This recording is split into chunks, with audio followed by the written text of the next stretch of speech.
வருங்கால இளைஞர்கள் குழந்தைகளுடைய மனம் ஒடியாமல் நீங்கள் பார்த்துக் கொள்ள வேண்டும். ஒன்று தெரிந்து கொள்ளுங்கள், குழந்தைகள் நாம் எப்படி இருக்கிறோம். உங்கள் குழந்தைகளை உங்களை விடவும் பெண்கள் தான், ஆண்கள் சுயநலவாதிகள். இந்த குதிரையை அடக்குவதற்கு உங்கள் நாட்டில் வீரர்கள் இருக்கிறார்களா? வாழ்க்கையில் நீ எதை செய்தாலும் வெற்றி பெறலாம், ஆனால்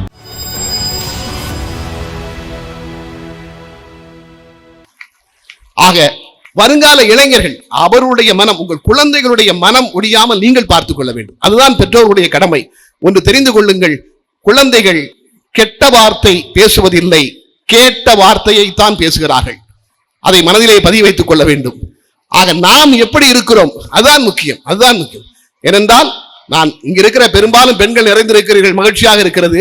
நான் இருக்கிற ஆண்களுக்கு சொல்கிறேன், உங்கள் குழந்தைகளை உங்களை விடவும் பெண்கள் தான் பொறுப்பாக வளர்ப்பார்கள், அதில் சந்தேகமே வேண்டாம். ஏனென்றால் பெண்கள், ஆண்கள் சுயநலவாதிகள். அது நான் சொல்லவில்லை, கண்ணதாசன் ஒரு பாடலிலே சொல்லுவான், உங்களுக்கெல்லாம் தெரிந்த பாடல், உலகத்தின் மிகச்சிறந்த காதல் பாடல் என்று சொல்வார்கள்.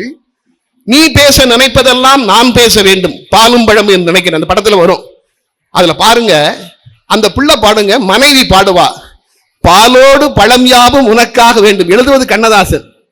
பாலோடு பழம் யாவும் உனக்காக வேண்டும், பாவை உன் முகம் பார்த்து பசியார வேண்டும். ஓ முகத்தை பார்த்தே நான் பசியாரணும். பாலோடு பழம் யாவும் உனக்காக வேண்டும், பாவை உன் முகம் பார்த்து பசியார வேண்டும், மனதாலும் உடலாலும் தாயாக வேண்டும், மடி மீது விளையாடும் சேயாக வேண்டும், அது நீயாக வேண்டும். நம்மாடு ரெண்டு வரி தாங்க படிப்பான். அந்த ரெண்டு வரி தான் அந்த பாட்டுல. அது பாருங்க, நான் காணும் உலகங்கள் நீ காண வேண்டும். நீ வேற எதுவும் புதுசா பார்க்க கூடாது, நான் என்ன பார்க்கிறேனோ அதைத்தான் நீ பார்க்கணும். அடுத்த வரி அதை விட குடும்பங்க, நீ காணும் பொருள் யாவும் நானாக வேண்டும். இந்த மூஞ்சி எப்படி இருந்தாலும் சரி, இதுதான் அங்க தெரியணும்.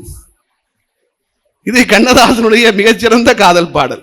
ஒரு ஆண் என்பவன் எப்படிப்பட்டவன், ஒரு பெண் என்பவள் எப்படிப்பட்டவள் என்று அந்த பாடலிலே கண்ணதாசன் சொல்லுவான். அதான் முக்கியம். அதனால்தான் நான் சொல்கிறேன், உங்களுடைய கைகளில் தான் இருக்கிறது, பெற்றோருடைய கைகளில் தான் இருக்கிறது. குழந்தைகளை எப்படி வளர்க்க வேண்டும், எப்படி படிக்க வைக்க வேண்டும் என்று உங்களுடைய, அது பெண்கள் தான் அந்த பொறுப்பை பெரும்பாலும் ஏற்றுக்கொள்ள வேண்டும். நான் திரும்ப திரும்ப சொல்கிறேன், தொலைக்காட்சி ஒன்று இருக்கிறது, வெளிநாட்டுக்காரன் கண்டுபிடித்தான். ஆனால் வெளிநாட்டுக்காரர்கள் கண்டுபிடித்ததிலே மிக அருமையான கண்டுபிடிப்பு என்று நான் நினைப்பது டைனிங் டேபிள். தயவு செய்து தினசரி இரவு நேர உணவையாவது குடும்பத்தோடு எல்லோரும் ஒன்றாக அமர்ந்து சாப்பிட வேண்டும் என்று முடிவெடுங்கள். இரவு உணவை, ஏன்னா காலையில் எல்லாரும் வெளியே போறோம், பரபரப்பா வெளியே போயிட்டு வரோம். இரவு உணவை குடும்பத்தினர் ஒன்றாக, அது குழந்தைகளோடு அமர்ந்து சாப்பிட வேண்டும் என்று பெற்றோர்கள் முடிவெடுக்க வேண்டும்.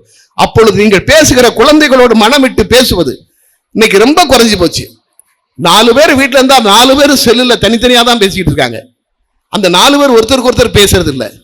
ஆக மனம் விட்டு பேசுகின்ற பொழுது எல்லாம் சரியாகிவிடும். அதை நீங்கள் மறுபடி மனதிலே வைத்துக் கொள்ள வேண்டும். என்றால் நமக்கு தெரியாத விஷயங்கள் குழந்தைக்கு தெரியுங்க, அதாங்க முக்கியம். நமக்கு தெரியாத விஷயங்கள் தெரியும். உலகத்தின் ஒரு வரலாற்றிலே இதற்கு இருக்கிற மிகப்பெரிய உதாரணம் என்ன தெரியுமா? என்னை விடவும் என் குழந்தை புத்திசாலி என்று நீங்கள் நினையுங்கள்.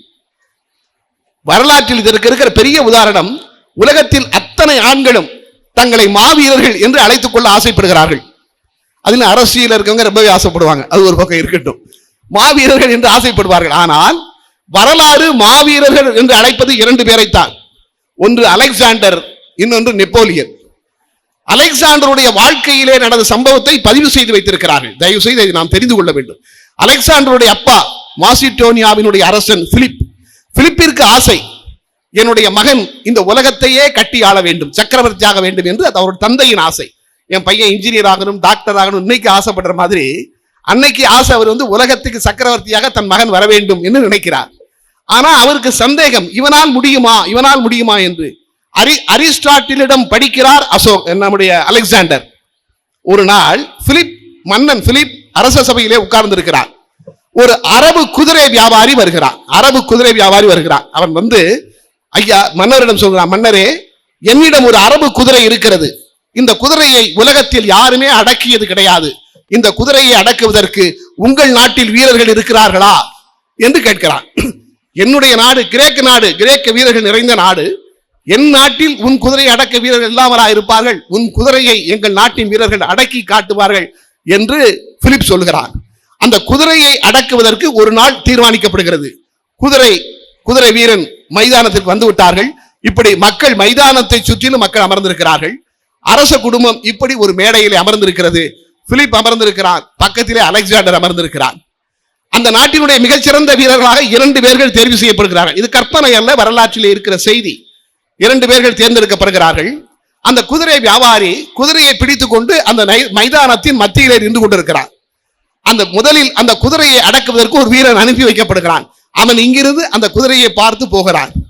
அந்த குதிரைக்கு 10 அடி தூரத்தில் அந்த வீரன் போகின்ற பொழுது குதிரை வியாபாரி அந்த குதிரையினுடைய லகானை பிடித்து திருப்பி இந்த வீரனிடம் கொடுப்பதற்காக குதிரையை திருப்புகிறான். குதிரையினுடைய லகானை பிடித்து அந்த குதிரை வியாபாரி குதிரையை திருப்பியதும் எதிரே வந்த அந்த வீரனின் எதிர்பார்க்காத நேரத்தில் அந்த குதிரை தன்னுடைய முன்னங்கால்களால் அவனை எட்டி உதைத்து விடுகிறது. இதை அந்த வீரன் எதிர்பார்க்கவில்லை, கீழே விழுந்து விடுகிறான். இது முதல் வீரனுக்கு மட்டுமல்ல, 2வது வீரனுக்கும் அப்படியே நடக்கிறது. எல்லோரும் திகைத்து போய் விடுகிறார்கள். நம் நாட்டில் இந்த குதிரையை அடக்குவதற்கு நம் நாட்டிலும் ஆட்கள் இல்லையா என்று திகைக்கிறார்கள். மன்னன் பிலிப்பிற்கு மிகப்பெரிய அதிர்ச்சி. பக்கத்திலே இருந்த இளைஞனான ஒரு 18 வயது இளைஞனான அலெக்சாண்டர் கேட்கிறான், அப்பா, நாம் சென்று குதிரையை அடக்கட்டுமா என்று. உன்னால் எப்படி அடக்க முடியும்? இந்த நாட்டின் மிகப்பெரிய வீரர்கள் 2 பேரால் முடியவில்லை, நீ எப்படி அடக்க முடியும் என்று சொல்கிறார். இல்லை அப்பா, என்னால் இந்த குதிரையை அடக்க முடியும் என்று சொல்லிவிட்டு அலெக்சாண்டர் அந்த குதிரையை நோக்கி நடக்க ஆரம்பிக்கிறான். இளவரசன் நடக்கிறான் என்று தெரிந்ததும் குதிரையை அடக்க போகிறான் என்று தெரிந்து மக்கள் கைதட்டுகிறார்கள். குதிரையை நோக்கி அலெக்சாண்டர் போய்கொண்டே இருக்கிறான்.